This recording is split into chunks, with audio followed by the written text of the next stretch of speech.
Hello. Welcome to Easy Does It. I'm Easy, and I am doing it. Still got to come up with a better tagline for the show. All right, so we got some very exciting football stuff going on called the off season, and it's been great. Just really interesting stuff. Hearing everyone's take. What are we going to do with Caleb Williams? What are we going to do with Justin Fields? I want to claw my eyeballs out and I want to cut my ears off every time I hear anything. It's gotten pretty annoying, and it's to the point where it's like I'm excited because I know the Bears are in such a good position, and I really don't think they could go wrong with whatever they end up doing. But at the same time, like, come on, man, let's speed up these next few weeks. This is by far the most boring, the most boring time of year for a sports fan, in my opinion, because hockey is not interesting until the playoffs. Same with basketball. Sorry, Frank, if you're tuning in. That's just how I feel. That's just how I feel. I love basketball and I love hockey, but they're definitely best in the playoffs. Baseball, spring training. Sorry, I love baseball. I'm a huge Cubs fan. Rocking my team, but I'm less interested in spring training than normal fans. Like pitchers and catchers report, great. Like, I know that means baseball's around the corner, but it still means we got over a month until baseball, real meaningful baseball, actually starts. Although Cubs did pound the White Sox today, which is kind of cool. Always a good thing. And Chris Morel had a home run. So nice to get back in the swing of things, pun intended. But other than that, it's like, yeah, spring training, baseball, whatever. Basketball, like, the Bulls are terrible. I'm a Grizzlies fan too. Sorry, they're also terrible. And the Bulls aren't terrible; they're just as average as they always are, and that's the equivalent of being terrible, in my opinion. And the Blackhawks are awful this year, but Connor Bedard is exciting. He's the one thing in Chicago sports that's exciting to watch right now. But other than that, all of Chicago sports social media is just Caleb or Justin. Caleb or Justin. What do we do? Caleb or Justin. And I'm just like, I'm sitting here and I'm just like, I don't want this problem of Caleb Williams or Justin Fields to distract you from the fact that it's not going to matter if they don't have the coach right.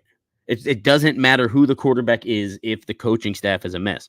We love to talk about this Bears organization as being as being a terrible organization. It's a horrible organization. Virginia McCaskey sucks. Terrible owner. Yeah, and yes, like, that's all true. But why is it a bad organization? What makes it bad? What is the variable that makes it so the Bears are always worse than the other teams? And the answer is they can never get the coaching right. They never, ever get the coaching right. Owner of the Sox asking for money. Welcome to the show, Crooked. Asking for money for a new stadium. Yeah, like, what's up with that? I'll never know what's up with the White Sox, man. That's also and I don't hate the White Sox like a lot of Cubs fans do, but that's a clown show of an organization as well. But yeah, back to the Bears. Yeah, the variable that makes the Bears worse than other teams is the coaching. It's always been the coaching. Like, they've never been able to get that right since, Mike Ditka and Buddy Ryan. Lovie Smith, obviously pretty good coach. They had a pretty solid culture for a pretty long time, but they eventually figured it out. They excuse me, I'm sorry. They eventually fired him. They eventually fired Lovie Smith, and it ended up not. And ever since then, like, the Bears have been a completely identity-less franchise. Minus one good year, 2018. Like, the thing that the Bears can't get right is coaching. They don't have that guy who's able to match whoever Green Bay has in a battle of wits. They don't have guys who can match Minnesota. They just don't have the infrastructure. And the infrastructure all starts with the coaching and the coaching staff. However, I've heard some commentary that the Bears finally got some smart people around. What's his name? Matt Eberflus. I know his name, but I've heard they finally got some pretty good people in place. I guess it remains to be seen. But Shane Waldron, Eric Washington, hopefully they're able to call the offense and defense respectively very well. That's a very important thing. Hey, but yeah, that's the main thing here is coaching is the most important thing right now. and it's something that the Bears have very rarely actually been able to get right. I don't know. Caleb Williams, Justin Fields, I really don't know what I actually think they should do. I just want them to make the move that leads them to the most wins. Part of me leans Caleb because he's such a talented quarterback and you win with the quarterbacks, and Justin Fields hasn't proven he could win in the NFL. That's an objective fact. He hasn't proven it. I know, oh, we should have won this game, we should have won that game. It doesn't matter what we should have done. He didn't get it done. So yeah, like I tend to lean Caleb, but also I understand like things weren't always peachy for Justin. Like he was in a very unfortunate situation with a struggling offensive line and not the best running backs and a couple good weapons, but probably could have had more. I don't know, man. I'm still very much on the fence about it. Because also there's Marvin Harrison Jr. in this draft, and if he's even a fraction as good as his dad was, the Colts legend Hall of Fame receiver Marvin Harrison Sr., then we have a Hall of Famer at receiver. So I get it. Like if the Bears go either way, I can't be too upset. But it would be sucked to pass on another quarterback, even if Justin becomes like decent. It would suck if Caleb Williams becomes like this amazing guy on another team. So I see very much the Ryan Poles dilemma. And yeah, I sound very negative about this, but the truth of the matter is like, I'm happy. I'm happy either way. I think that the Bears are headed in the right direction as an organization. As Crooked says, I think a part of leaning with Caleb Williams is that everyone is saying it will take time, and we as Bears fans are sick of hearing that. Yeah, I know it will take time, and we are sick of hearing that. I'm pretty tired of all that. But at the same time, that's kind of that's just the nature of this game, I guess. So yeah, that's kind of my whole rant on Caleb Williams and Justin Fields. Like, yeah, we could debate these quarterbacks until the cows come home, and they never do. By the way, the cows never really do come home. But yeah, I mean, it's something that it really does come down to coaching, and that's always kind of how I felt about it. That's still how I feel about it, and hopefully the Bears are able to. I mean, look, if the Bears go 5-12 with Caleb Williams and fire Eberflus, then they're back to square one of just ruining another freaking quarterback, and it's frustrating. That said, if you keep Justin and he stinks it up, really, you just got to win games, man. You got to win games.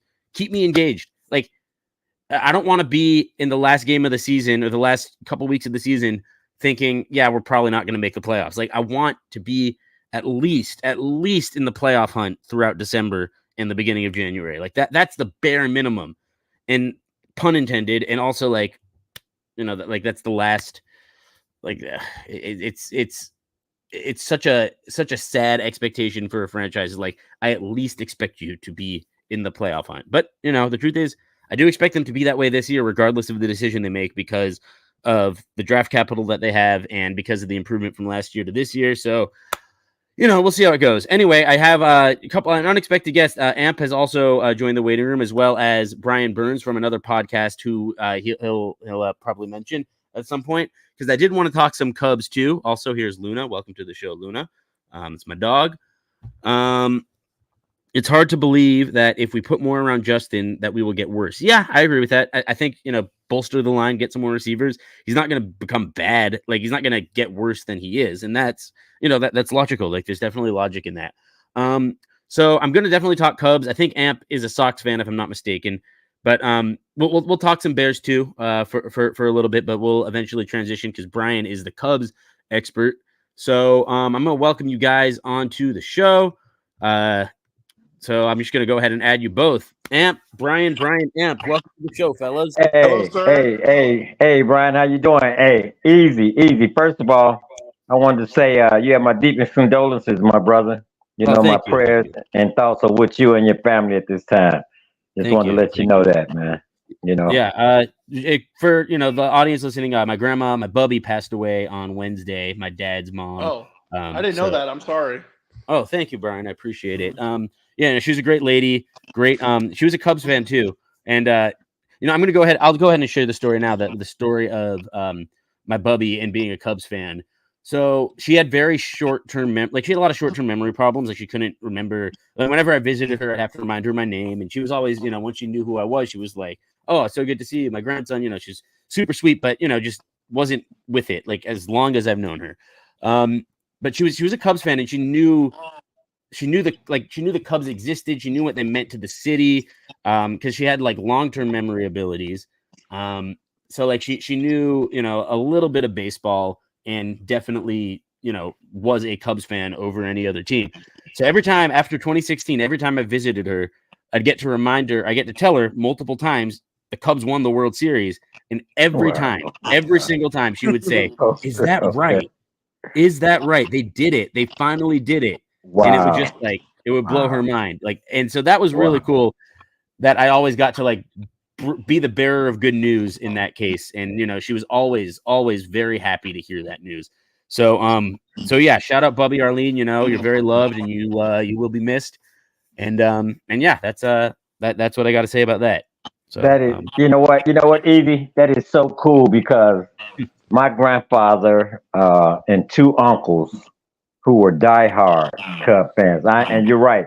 I am a Sox fan. Yeah. But my grandfather and my two uncles and one of my second cousins, diehard Cub fans, never got to see it. So I can just imagine you telling your grandmother, even if you had to say it over and over and over, like you said, to be the bearer of good news. Just that feeling, man. I wish I'd have had that opportunity, man. Yeah, I'll tell you, and it was pretty cool, and I was lucky to be able to do that for sure. I can relate a little bit only because I'm a baseball fan and a Cubs fan because of my grandparents and my grandma. Oh, there you go. Yeah. So it's I was so close to them because of that bond, Mm-hmm. And sports definitely brings people together. On my other side, my grandpa and I bond over Wyoming football of all things. But yeah. On the whole, the Cubs. Man, can we move on? Yeah. No, I got you. We'll move on. I'm messing with you, Ethan. No, you're good. No, Amp, you're good. I mean, part of why we're doing the show is, I definitely, it is nice to take my mind off things and talk some sports, get to the nitty gritty of everything that's going on. And because, I got both of y'all on the show, I got, the football guy was Amp and the baseball guy is Brian. We're gonna we'll talk a little bit about both, but I want to start with football. So not much has changed, Amp and Brian. Obviously, you could chime in. I know you know ball as well. Not much has changed since we last talked about this, but yeah, I guess Justin Fields unfollowed the Bears on social media. I'm so tired of his reason is the most bullcrap reason, cop out, dude. Everybody in the last 10 years that is following an athlete knows that's what they do when they're pissed at their team, or you're disassociating. You do that, and for him to come out and be like, "Well, just because you don't follow the girl doesn't mean you're still messing with her." Go, we're not stupid, man. Yeah, exactly. Don't insult my intelligence. I agree, Brian. Because as a matter of fact, I feel bad for him about this whole situation until he tried to pull that stuff over our eyes. We're not that stupid, Justin. Not that stupid. You know what, Brian? I agree with you. First of all, we don't know whether he was following the Bears or not. I mean, honestly, we don't know. No, he was. He definitely was. Okay, yes. But most importantly, this is what I got from it. When he did I don't know if you guys saw it. He did a podcast with the Browns brothers, the St. Browns brothers. Yeah. And one thing he said stood out to me was I miss being in there, at Hallis Hall, studying film. And I'm thinking that was the red flag went up. Okay, so we have a new offensive coordinator. You get where I'm going with this, Easy? And Brian, we have a new offensive coordinator, and they didn't give him the playbook. Well, I mean, I don't think they've started OTAs yet, but yeah, I'd like for them. I would want for them to be working right now. If he's going to be the quarterback, they should have gotten started by now for sure. At least I think all this says to me, say study, right? Just give him the book. Say, look at this when you. That's what I'm saying, Brian. That's what I'm saying. Whether it's OTAs or not, if we do know it's going to be a new offensive system, right? This will be his third one, so you would think that you want to get him that playbook so he can, at least start, trying to understand what's going on, man. But that's just my opinion. That's what I picked up from that podcast. You know what I mean? I'd agree with you, but I think what that tells me, and the OC says like there are restrictions. Okay, sure, but I also think like I think what that tells me is they're probably going to trade him. And unfortunately, I guess is Crooked saying like they can't talk to the players right now because like. Because they haven't started officially the offseason yet, like they can't talk to the players now. But I guess I mean I'm with you there. Like I obviously I think that what separates good from great is the players who are using this time right now to study and get good and build up chemistry with their teammates and whatnot. That's what was supposed to be happening with Darnell Mooney all of last season, but we saw how that went this year. But I think that kind of like everything I've heard and just everything I'm reading leads me to think that I flip-flopped on this, but I do think he will be traded. And I do think the Bears will be going with Caleb Williams. So if that happens, I know y'all are both on the Marvin Harrison, draft Marvin Harrison train, roll with Marvin. How would you cope with it, with this hopefully sensational rookie QB? First of all, I'm sorry, Easy. I'm sorry. I have to laugh, man, because I remember the last time I was on your show. I was a guest on your show. I hadn't watched any film of Caleb Williams, right? I hadn't watched any film on him, right? And then I started YouTubing him, and what I see, this is not a generational talent. What this will do is make a lot of Bears fans upset if it's a single win season, because this kid, he can't. First of all, he has a cannon for an arm. Mm-hmm. He has a cannon for an arm. He's got wheels where he can just take off. Pew, you know what I'm saying? And he's out of there. But he's not accurate, and his winnings percentage against winning teams is so bad. I'm thinking like, why would you, as coaches, as a general manager, bring this kid in knowing that your job will be on the line? Your job is riding on this kid. Your job is riding on this kid. When you still have your QB1 under contract for another season. Because their job also rides on Justin. Like if they pass up on him and they roll with Justin Fields, then and Justin Fields isn't better than Caleb Williams, it's a two-way street. That's the reason. That's the logic. Again, if you're watching film on this kid, Justin is leaps and bounds better than this kid, man. I mean, just if you just he's leaps and bounds. He's leaps and bounds, man. I just have to say what you're leading with the Bears. I think Bears fans, best case scenario is, and I had a friend tell me once, is all you want, and this is for baseball when he said this, is you just want competitive games in September and October, or August and September, right? Right. And for the Cubs and for the Bears, obviously. And then if you get the postseason, as long as it's not what the Cubs went through, the 108-year thing, you kind of just want something to do in October. Everything else is gravy, because that's all you can ask for, right? Like, that's right. Like 9 out of 10 years you're competitive, you could realistically just be like, I just want something to do the next week. And I feel honestly, there's not a lie there. And I feel like that is what the Bears fans, you want to get to that point where December and January, you're just like, something. It means something. Yeah. And then if you get into January, you know what?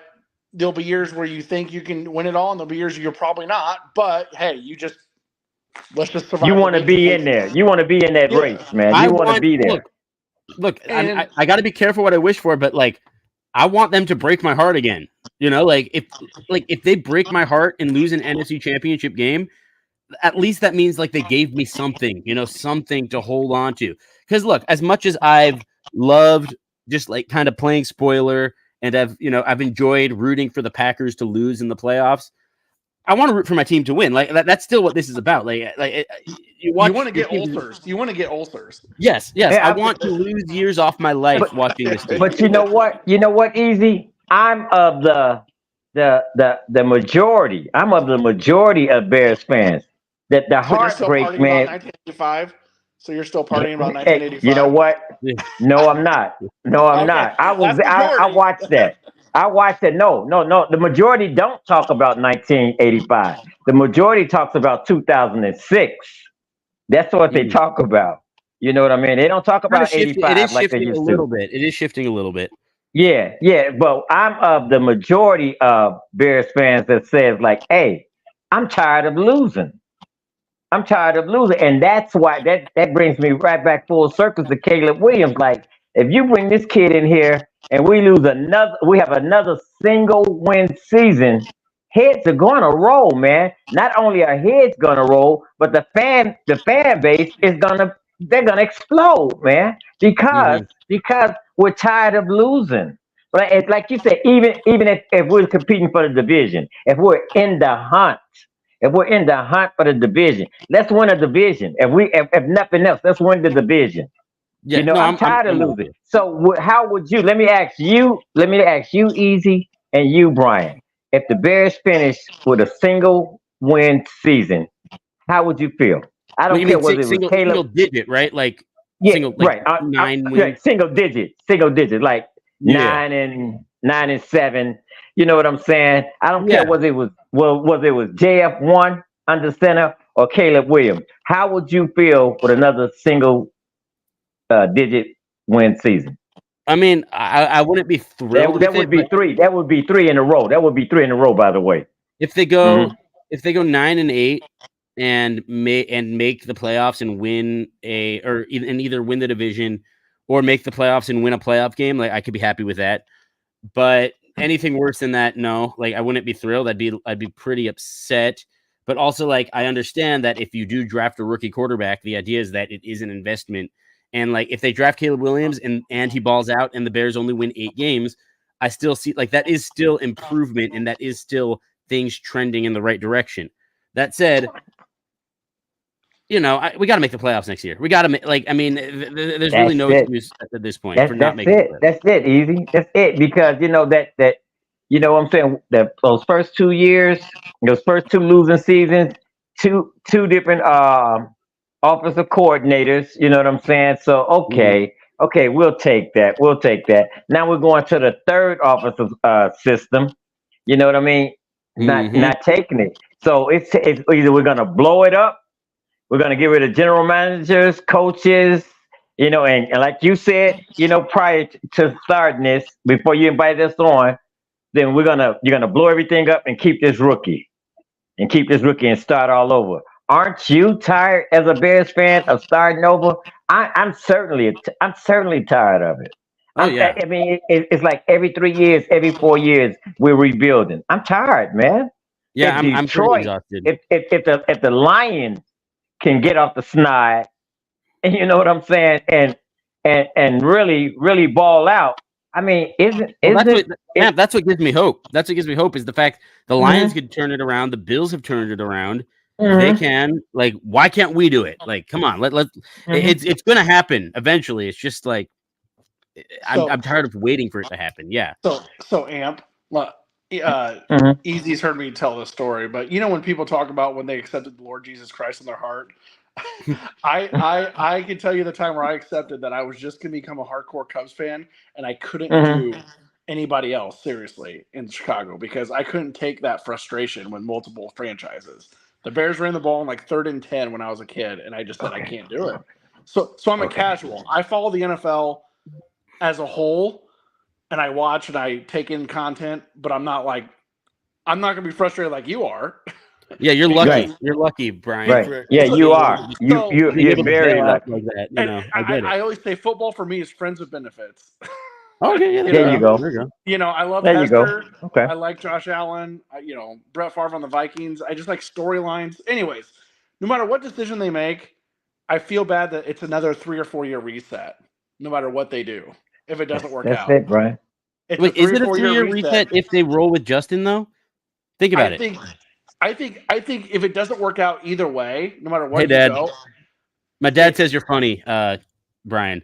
He liked what you said about they ran on 3rd and 10, and you're like, that's it. I fucking quit. I was 10. I was like 10 years old. I'm like, I'm not doing this. Like, I like offense, right.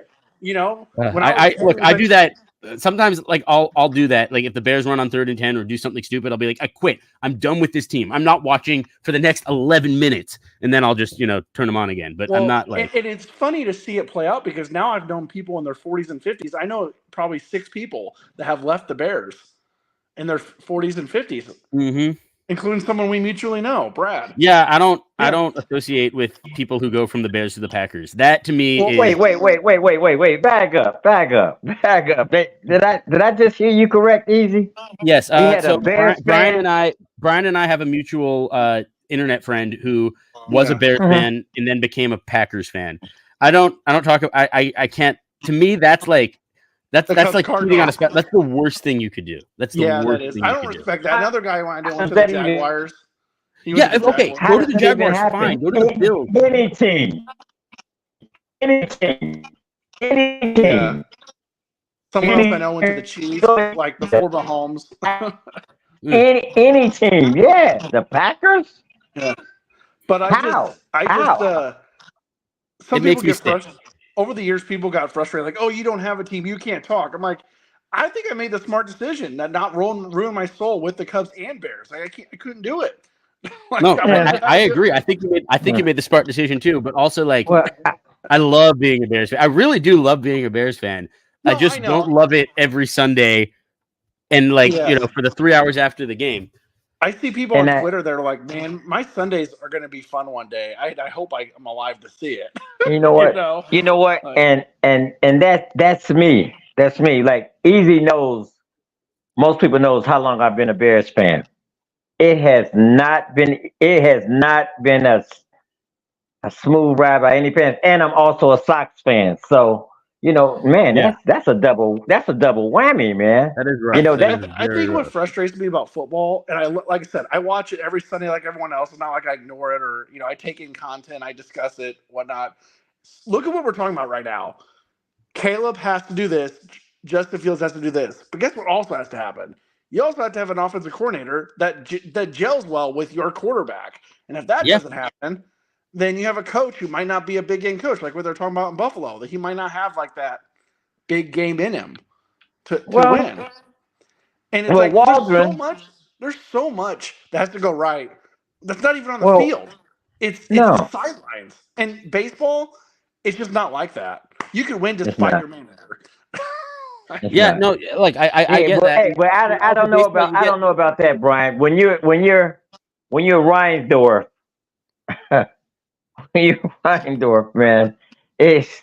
man, until they sell that team, and I am a die-hard Sox fan, and I can't watch them. Like I get what you're saying with the double-edged sword. You know what I mean? You can't do the Cubs and the Bears. I can't watch the Sox. I love the Sox. I love them. I grew up going to the old Comiskey Stadium, 35th Street. You know what I'm saying? Right? That was home, man. I'm talking about you could get a ticket. You can get a ticket, a hot dog, and a soda for $7. Yeah, that was home, man. That was home, but they weren't winning. And matter of fact, I'm gonna age myself. You remember Bill Beck, right? Yeah. I don't. My dad might. Dad, if you know who that is, you could comment. Yeah, man. I'm telling you. So Bill Beck was the owner, man, and he would disco. What was it? Disco something where he blew up all the disco records in the middle of the field. It was just a wild time, man. But I can't. As much as I love them, I can't watch them. Jerry Reinsdorf is doing my team. My team, my Sox, no justice. So we can debate about the Sox and the Cubs, and guess what? I have nothing. I have nothing. Hey, at least you know can what admit I it. mean? Most Sox fans cannot admit that they're terrible. And I'm not trying to like rub it in here. I'm saying like it's a It's shit show of true. an organization. And It really is. It really is. as like I'm kind of I'm more of a spoiled Cubs fan. And I know Brian, is older, a little older than I am. So he grew up with some really bad teams. I've obviously seen some bad Cubs teams, but usually at least they had like some sort of structure in the sense of, all right, this is the plan. We got Theo now. We're gonna, start from scratch, trade everyone, and we got all these prospects. And I've seen it pay off. Whereas the White Sox, they don't have any identity in the slightest. Yeah. And it's like, and I don't like, I mean, when the Cubs are bad, like when the Cubs don't play well, like for a season, yeah, I'll watch the games like going up to May and June. By July, August, September, I'm checking box scores. Like I don't have the energy, like, I don't want to put myself through that. And I think that's, a very normal thing for a baseball fan. But with football, I'll watch every Bears game. Like that's kind of the difference because there's just so few Bears games, I think, like there's not as many, there's not as many football games as baseball games, but yeah. But now, I mean, I'm a little annoyed with the Cubs. Like, I think I'm ready for Bellinger to sign. You see the Cubs make a move. They went out and got the best manager in the game. That's true. Their rivalry. They went out and got the best. And like I said, I'm diehard Sox fan. But when you're making moves like that, you're telling your fan base, like, hey, we want to win. Well, and I don't see that. I don't see that on the South Side. You know what I mean? It's just the perfect example of what was going on with the Sox the last 2 seasons was that shooting last year that happened. Oh yeah. Like how the hell does that happen? She hid the gun in her folds, like, and you're just like, this is the epitome of the Sox season. Yep, that's the White Sox. Yeah, you know? You're right, Brian. You're right. Yeah, I agree. 100%.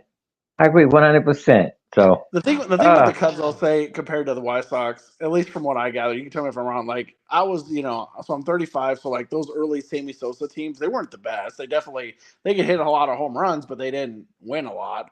But it was still like an entertaining 8-7 loss. Yeah, sure. And I don't know if there's that even close to a level of entertainment with the Sox right now. Yeah, there's no level like. You're not winning. You don't have a 50 home run dude on your squad. Like who are you tuning in to watch? Are you tuning in to watch Dylan Cease? Like what are we doing? We're talking about 1.5 million fans for a season. That's pathetic. That is pathetic. That's very much not ideal. That 1.5 and that's with the specials. That's what the $20 specials, man. I get a feeling that people aren't going to be going to the ballpark to watch Paul DeYoung. Like, no, we're not. Are we? Is it Nicky Lopez season? Like what are we like? I don't quite. I like Benintendi, but I think he's going to be traded. If they're smart at all, they'll trade him. Like, I mean, like there's just not much excitement going on there. But look, the Cubs are a little bit guilty of that too. Like, Brian, I want to get your take on this. What do you think? Like Bellinger, where are you at with Bellinger? You think we'll get him? You think we'll bring him in? Man, we still have to improve. Like there's no question. I've been joining Twitter Spaces for about a month now, and every conversation, this is it. And I've gone to. There's it's inevitably going to happen. To the longer this goes, there might be the mystery team that he might be pissed off that he not get the $200 million, so he'll stick it to us by going somewhere for almost the same money, but somewhere else. Yep, I can see it, like the Giants or something, or the Red Sox. Yeah, because I'm convinced your average major leaguer, when there's millions on the line, they don't care about winning. Like we want fans. They don't. I mean, Joe. No, I think a lot of them do want to win, but I don't think that's like the number one priority all the time. But if he doesn't care what we say, he does have a ring already. He doesn't care what the circumstances were. How he's got a ring. He's got a ring, but he's got one. He's got millions. Yeah, I know. So it's man, when you're getting those $200 million salaries, when you get those $200 million salaries, and you've already won a ring, That's it, man. I mean, because ultimately that's Look what at they what Chris play Bryant's for. doing. They Look play. at They what Chris play for the Bryant's doing. ring. Well, yeah, look at what they're all doing, right? Like, no, and look, I'm Oh, kind of my. with you on like last year. I said I think Cody Bellinger will be a good signing because he's going to be playing for a contract. Like, he's going to work as hard as he can. Like, he's going to put in the effort to be really, really good because it's a 1-year deal. Then, now after the season, he did play really, really well last year, obviously, and we're kind of in a situation where do we think he's going to continue that success and keep doing what he's been doing, or do we think he's going to revert back to what he did with the Dodgers and just kind of like swing for the fences every time, not shorten up with 2 strikes, and not do the little things that helps him be a great player instead of just like a good or even below average player. So yeah, that's why I'm like, I was never like, yeah, I want to bring back Bellinger because he plays great defense and we know what he's capable of doing. But at the same time, like, I understand why there's apprehension. The thing that frustrates me too is, and you've heard this narrative before. Say a guy comes in late to spring training. Well, now he sucks for 2 months because he didn't get a proper routine in spring training. Right. So it's like, and I realize we're only getting into games today, but it's like, I guess last year he was in Arizona in December. Yeah. Yeah. No, he was putting in work. Yeah. So he was out there working out. Yeah, he was. I mean, I'm sure he's still like working out. I'm sure he's still like doing something, right? He's not just chilling. Yeah, he's probably in the cages every now and then, you know. But it's not the same type of work that he would be getting in Arizona, I bet. Oh, not at all. And so I'm frustrated that, okay, let's just say he signs. Well, this first year is going to be almost lesser because, well, now his production is going to be crowded because he's out of sync. He signed late, Right. And I don't have the patience for that, really. Right. I'm honestly surprised that there's 4 Boris guys out there. I mean, I used to think there was a lot of quality free agents out there, but there's really only 4, and JD Martinez. After that, they're all like 35-year-olds. Yeah. I wanted Justin Turner. I wanted to take him on a 1-year deal, but I guess he's not very good at third base anymore. I still like that they're letting Morel get a shot at third because I think he's got potential to be really good there. I know he's not, special yet. Yeah, I don't know about that. I don't know about that one, Easy. Yeah. The thing that's frustrating is he can rake. I don't know what. I wish I knew if which camp, if the Boris camp is mad or if Cody's mad or if it's just like, this is the game we're playing until someone gives us $200 million. But then I wonder, how long do you wait it out? Does he wait until April? Does he just like sit out? Well, sitting out till the rest of the season never pans out for anybody. I mean, no. So don't park your car on the first base line. Got it. And the thing is it's not just Cody. He has 3 other people that are. Oh yeah, yes. Snell, Montgomery, and who else? Snell, Montgomery, Chapman. Bellinger, Chapman. Chapman. Is Chapman Boris? Yeah, he is. Right. Yeah, and by the way, I'm very much like, that's what Waddle said about Morel. I don't get that. I really don't understand what Waddle meant by that, but okay. But yeah, no, this is Boris, and I don't know if he's ruining baseball, but he's definitely making baseball really annoying by not signing any of these contracts all the way into February. Like, I do hope that they place some sort of restriction. Like, if you don't sign by this date, unless like there's a clear injury or something like that, then you don't play. But that also feels, maybe not fair to all the players. So I don't know. I'm just hoping the Cubs need to do something to improve that lineup because right now there's just too many question marks, too many holes, and we don't know. We have a good middle of the infield. Yan Gomes is, still should be a good hitter, and the outfield is strong. PCA is obviously a great defender. We don't know how his hitting is going to be, but like corner infield's pretty important, guys. And same with DH. So basically, what sucks is that you're relying on too many young people who haven't taken that next step yet. Right. And like in 2015 and 16, all of them took that next step at the same time, which is great. But at PCA, Michael Bush, Canario, I'm sure I'm forgetting somebody. Alcantara. If they don't take that next step, all like 2 of the 3, or whatever, then you're looking at a borderline playoff team to 70 to 79. Mm-hmm. Because you don't have any pop in that lineup if they don't take that next step. Yeah. And now Bellinger doesn't make them all of a sudden like an NLCS contender. They don't. What it will tell you, it makes them more interesting. It makes me wanting to travel to Boston. It makes me want to travel to another city to where I can see a competitive baseball team. If they don't, I'm not spending that kind of money on a 70 to 79 win team. You know what? But the caveat is the manager, man. That caveat is the manager. Them snagging him from the Brewers. That's going to make all the difference in the world, man. You think That's so? And obviously, baseball well. Absolutely. Absolutely. How big of a deal is the manager? That's something I've always wondered as a fan and as a just like because it's baseball seems so there's so much chance involved. So what would you say about that, Amp? Like how much does a manager matter? I'm thinking like on a percentage wise, if we're gonna do percentage, I'm saying at least 40%. Oh wow! At least 40%. Yeah, I mean, because the man can coach, he can manage. It's obvious. Look at the Brewers, man. Look what he did. Look what he did. Look, he took them far. They had some deep playoff runs with some not so great teams. Now, obviously, when they get to the playoffs, he's gone full Kyle Shanahan. But like, can't really blame him for that when they don't have all the talent in the world and they're still getting pretty far.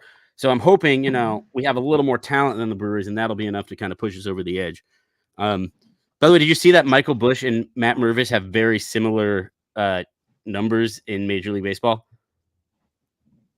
That's more of a Brian question, but yeah. I think they both. Yeah. I'm gonna pull them up real quick, but yeah. So Matt Mervis, 3 home runs and 90 at bats, 3 home runs, 167 average, 11 RBI, OPS 531, and that's in 90 career at bats. Obviously, small sample size last season. Michael Busch, 72 at bats, 167 average, 539 OPS.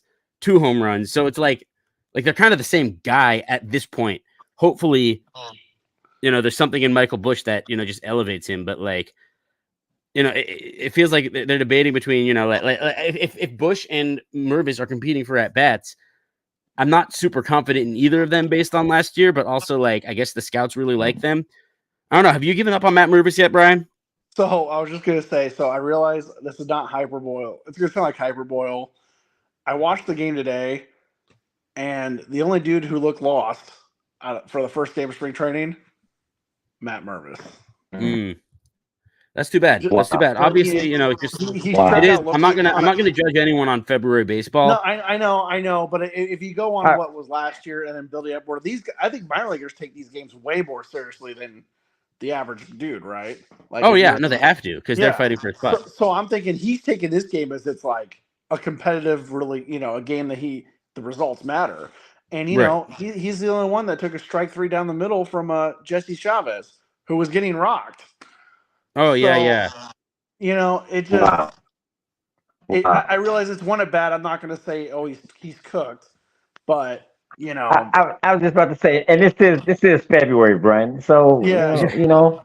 That's why I know it's February, but also this is just, it's objective observation on what happened. It's not like he's not saying, Mervis is bad, he's gonna have a bad year. It's just what you saw today was Mervis looked a little bit lost out there, and that's I don't think there's anything wrong with saying that. To where PCA even got a base hit. Morel hit a shot in his first 2 pitches. The guys, and it's funny because Dansby didn't even play, Nico didn't play. And, I realized it was against, Jesse Chavez, and then the rest were, hey, shout out to Brennan Davis and Owen Casey for drawing walks. Yeah. Good for them.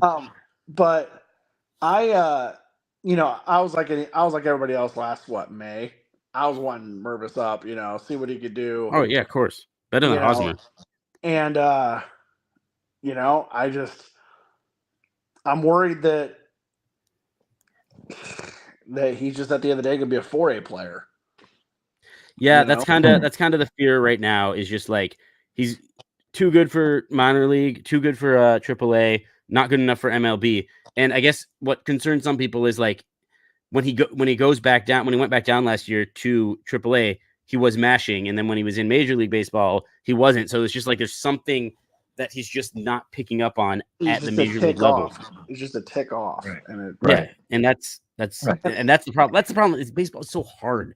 It's such a hard sport. Like it's hard to get mad at them for this, but it's like it is their job. But it's also, man, hitting a baseball is the hardest thing in any sport to do, and that's why the best players only succeed like 30% of the time.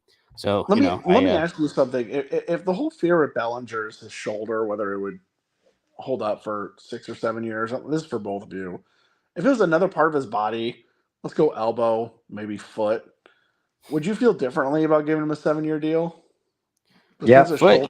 So absolutely, foot or shoulder, absolutely. Yeah, absolutely. Yeah, I mean foot. I wouldn't mind so much foot, I guess, because like he'd be a first baseman the second. He'd be a first baseman, exactly. Yeah. Shoulder, is it his shoulder that's the issue? Is that kind of the holdup? Yeah, that's how he got hurt. That's how he had those 2 awful years, just because of his shoulder. Right. Yeah, even when he was bad, and I watched him a lot. Like I went to some Dodger playoff games when he was here, and I've gone to see him play. Obviously, that's not an expert analysis.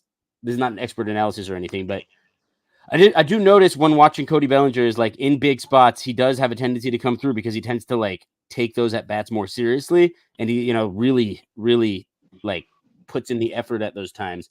So I'm hoping that I do think that one thing he's always been is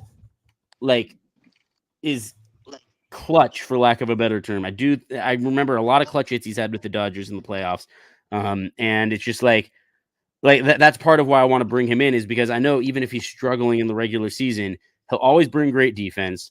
He'll always bring like a winning mentality, and like just like he was an expert, just like playoff expertise, experience and whatnot. And I know that once it's October, I do think he could flip the switch on just like that. And that's why I still think, yes, they definitely need to bring him in. But like, at what cost? I understand the fear because of what happened with Jason Hayward. Like, obviously that was not a worthy contract at all. Also a Gold Glover who was coming off a really, really good season.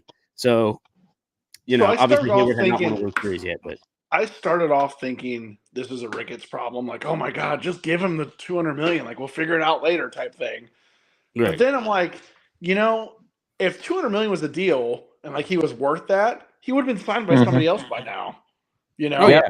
So I only came to this conclusion like I listened to a lot of Twitter Spaces and some other stuff about this, and I'm not mad at Ricketts or anything. I'm not saying they're cheap or anything else, or it's a Jed problem, he's asleep.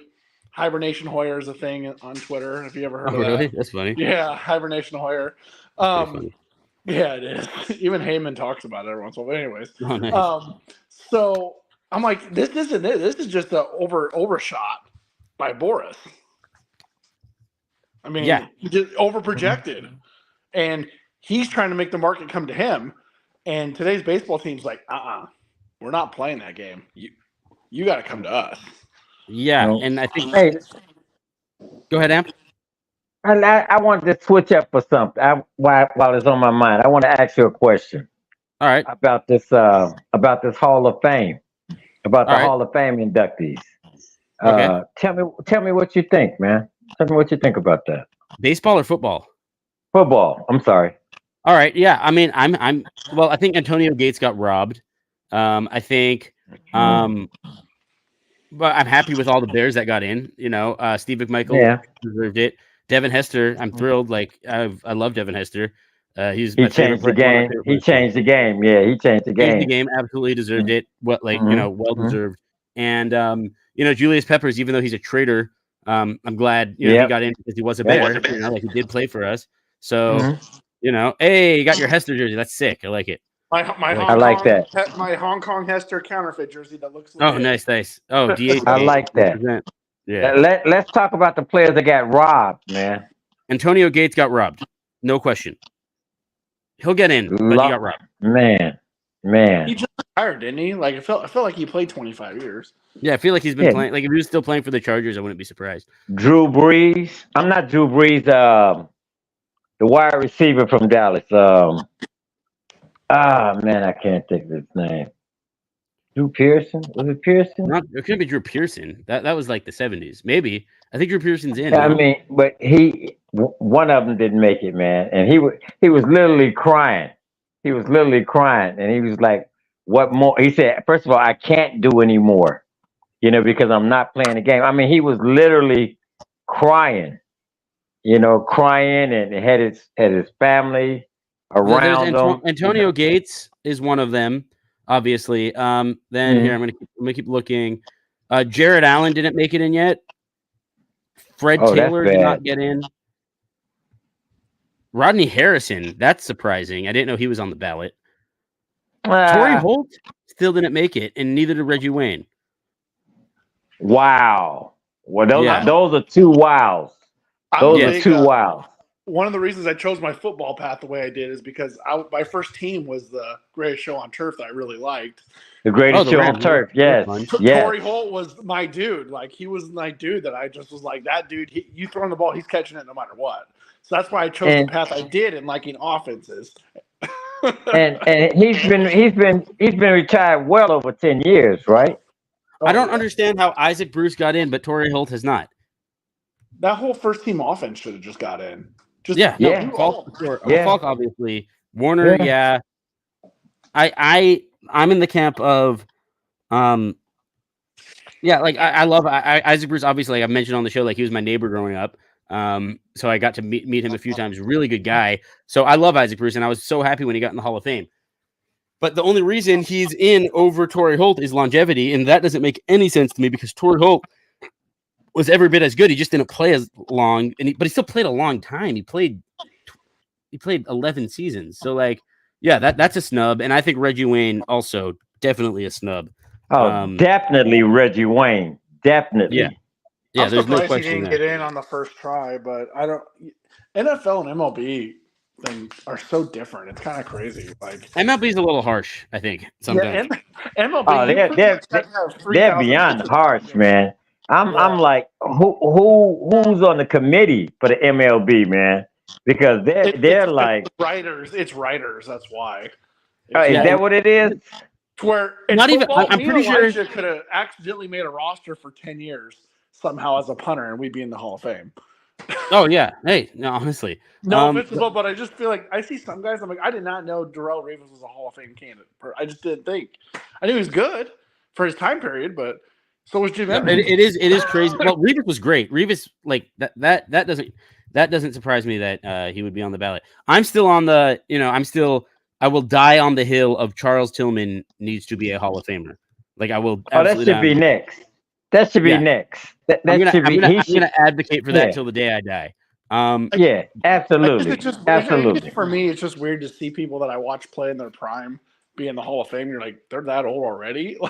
Oh yeah. Oh. What did you say, Brian? They're that old, huh? Yeah. Already. It's just weird because it's like I didn't even remember when Darrell Reeves stopped playing. Like, oh crap. Here, I'll give you a baseball name. I'll give you a baseball name that should be in the Hall of Fame. Kenny Lofton. Oh, for sure. See, I give you one better. I give you one better. Charlie Hustle. Win. Yeah. Well, that's a different conversation. Yeah. It's not, man. It's not. Because they all betted, man. They all betted. They've all been betting. You know what I mean? And this is all across the board. You name the sport, they've been betting. Have you ever been to the Hall of Fame? I have not. So I have not. Changed my. So I went to go see Ken Griffey Jr. and Mike Piazza get inducted. Oh, that's sick. My buddy that I knew in college, he's from Seattle, so he was just like, you got to go with me. So I went, and it changed my whole thought process. These guys, Bond, Sosa, Pete Rose, Shoeless Joe Jackson, they are all in the Hall of Fame already. They are all represented multiple times, but they don't have a plaque, which at the end of the day, I could be like, you know what, it's not like you get paid anymore for being in the Hall of Fame. Wait a minute, Brian. Let me understand this. So they put, because everyone you named should have an asterisk by their name. So you're telling me that they're in the Hall of Fame, but they don't have plaques? Correct. They don't have plaques, but they're in the Hall of Fame. Oh wow! Like they're mentioned, like they're in there, Like, Yeah. like What they did is in there. You can't have a Hall of Fame without Barry Bonds. Like, it doesn't make sense because what Barry Bonds broke baseball. He did what no one else was able to do multiple times. One of the Barry Bonds' home runs that it was one of the like, not record breaking ones. It was a milestone one. Whoever caught it gave it to the Hall of Fame, but they drew an asterisk on the baseball with right. That's what I'm saying. By them not having plaques, that is the asterisk. That is the asterisk. In essence, honestly, I agree with that. You know what I'm saying? So it just changed that's my bad. perspective. Yeah, I get it. It just changed my perspective on that. Of like, if I'm them, and you're this forever thing, you're like, you know what? We're not in it, but we're in it. So it's like it's like I said, you don't make any more money because of it. You don't. Yeah, I get that, and the way I've always, or not always, but kind of the mentality I've adopted in recent years is steroids doesn't bother me. Once they can, but you know what? That's what brought the game back.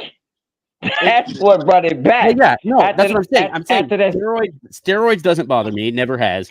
I guess it used to a little bit, but not really. We both grew up in it. We both grew up in it. I grew up in the steroid era, and I think cheating in baseball. I think cheating in baseball go hand in hand. Cheating makes baseball fun. I'm sorry if y'all don't like it, but that's the reality of the situation. What the Astros did in 2017 was gamesmanship and ingenuity. Like that led to one of the greatest baseball games I've ever seen. Game 5 of the 2017 World Series.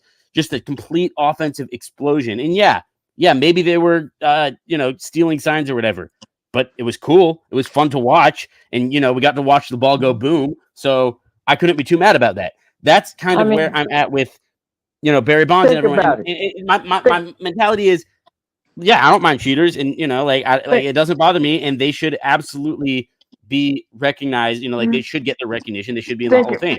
However, if you're going to cheat and you're going to cheat the game and you're going to compromise the integrity of the game, you can't be too upset if you take a fastball to the ribs. Like that's just the that comes with it. But think about it. On you to have integrity, then I don't blame a pitcher for going after you. But think about it, Easy. Think about it. The season that they went on strike. 94, the season that they went on strike, and then you had Sosa, you had Mark McGwire, and you had Canseco, Palmeiro, a lot of guys. Canseco, Camaro, you had those guys, man, all juiced up. And what put seats on what put butts in those seats? Those home runs. Yep. Those home runs. And everybody knew those guys were juiced up, man. Major League Baseball knew those guys were juiced up. You know what I mean? But so don't put an asterisk by it now. Put them in the Hall of Fame and then put an asterisk by it because that's what brought the game back. That's what brought it back. They brought the game back. You can't change history. You can't retroactively change what happened. And let's not pretend baseball wasn't aware of it. You're absolutely right. I think in our life, there's going to be some committee and they'll get in eventually. Now, I think what happens is from a PR perspective, no one wants the Barry Bonds acceptance speech on a Sunday in July. I think they have to get in without an acceptance speech. Yeah, it cannot happen. That cannot happen. What about Charlie Hustle? What about Charlie Hustle? Well, that's a separate thing. He's got a lifetime ban, so once he dies, he'll probably get in. Right. And you know what, Easy? That's sad, but that's true, man. That's sad, but that's true. Yeah, it is sad, but I think that's what we're waiting for. I agree. That's bad, man. That's bad. When I went to the Hall of Fame, which is way smaller of a town than I ever imagined, a National Museum should not be in that town because 200,000 people trying to get in it is awful. But it's weird to see the Hall of Famers who are successful. Well, they're all successful Hall of Famers, but you get what I mean. And then you see a sad American story of Pete Rose whoring himself out for $75 autographs. And it's sad. It's sad. It is sad. That is sad. That's the part, Brian. That's the part that gets me more than anything. And like Easy said, we know they've been cheating in baseball for whether it's the tightening of the ball, making the ball smaller, tightening the threads, loosening the threads, grease on the ball.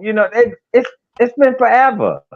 But you take the greatest to me, this is only my opinion, the greatest player in the game in my era, Charlie Hustle, and you give him a lifetime ban. So are you telling me he was the only one that betted on baseball?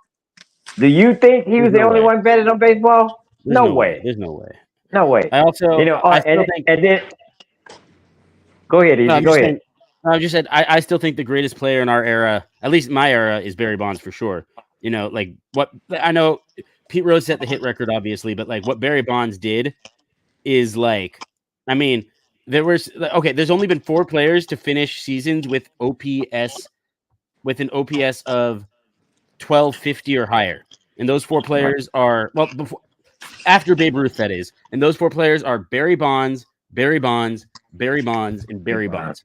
Like, and like it's just what he was able to do at the plate, and the fear he caused his opponents is like is second to none, and that's why I'm like, yeah, I mean he's you can't tell the story of baseball without mentioning Barry Bonds. Like absolutely, you can't. I know he's not in the Hall of Fame, but I mean he is. And that's a travesty. That's a travesty. That's a travesty that he's not in the Hall of Fame. When they used him, He, like I said, he put seats. I mean, he put butts in seats. Mm-hmm. Everyone knew it. Every ESPN, like on Baseball Tonight, every Giants game, they wouldn't show what actually happened at the game. They'd just show Barry's at bats. Man, hitting it. What is that? Is that a lake or a river behind this stadium? The lake.